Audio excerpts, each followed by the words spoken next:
Diabetes mellitus or Madhumeh is an endocrine disorder, and India is said to be the capital of diabetes in the world.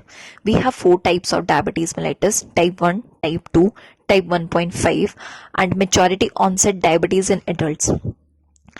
In diabetes mellitus, the patient is usually asymptomatic in the initial part of the disease, but in later part of the disease, patient presents to us with polydipsia, polyphagia, polyuria, and weight loss. Polyuria is when the urine output is more than 3 liters per day. Polydipsia is when the intake of water is more than 6 liters per day. Initially, we have type 1 diabetes mellitus. It is due to the destruction of beta cells of the pancreas, and the cause is autoimmune. There is autoimmune destruction which is associated with HLA, DQ2, DR3, DR4, and it can be fulminant diabetes associated with Coxsackie virus, measles virus, or rubella virus. And it can be a bronze diabetes which is due to iron overload, as in thalassemia patients. When the patient presents to us in OPD with classical symptoms, we go with RBS values, and if the RBS is more than 200 milligram %, patient is said to be positive. And if the patient presents to us and the patient is asymptomatic, then we go with fasting blood sugar levels and 2R value of the patient. If the fasting blood sugar is more than 126 milligram % and 2R value is more than 200 milligram %, then the patient is said to be positive. But nowadays, the most preferred investigation or the investigation of choice is the HbA1c levels, and if the HbA1c levels are more than or equal to 6.5, then the patient is said to be diabetic. For the management of type 1 diabetes, we give insulin, and the units of insulin given is directly proportional to the carbohydrates counting, and insulin is given in the form of injections subcutaneously in the anterior abdominal wall. And we have various types of insulin, like rapid acting insulin, for example Aspart, Lispro, and Glulicin. We have short acting insulin like regular insulin. We have intermediate insulin like neutral protamine, Hagedorn insulin. We have long acting insulin, for example Glargine and Detamir. And then we have ultra long acting insulin, for example Degludec. The most common side effect is the hypoglycemia, which occurs when the blood glucose levels are less than 54 gram per deciliter. The symptoms are irritability, sweating, drowsiness, stupor, and even seizures. Management of hypoglycemia is by giving patients something sweet to eat, and the management of hypoglycemic seizures is with IV 25 to 50% of the dextrose. Then we have type 1.5 diabetes mellitus or LADA, that is latent autoimmune diabetes in adults, and it is autoimmune in etiology, but it occurs in adulthood.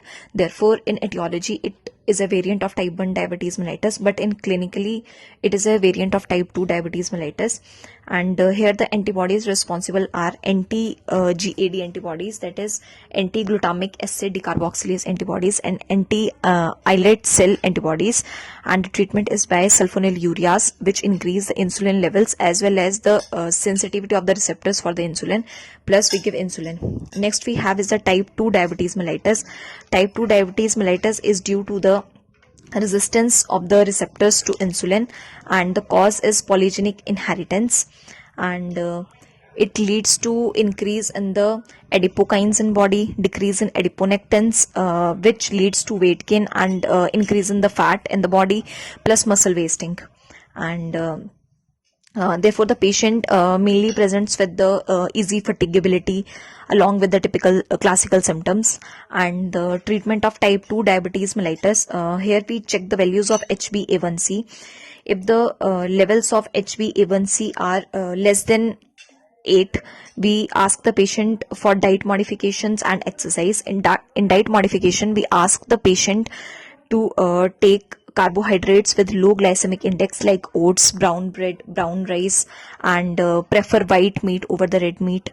And we ask patient to avoid trans fats and limited intake of the desi ghee or butter.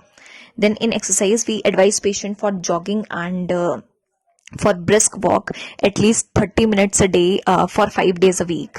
And then if the HbA1c levels are from 8 to 10 percent, then we put the patient on oral hypoglycemic drugs.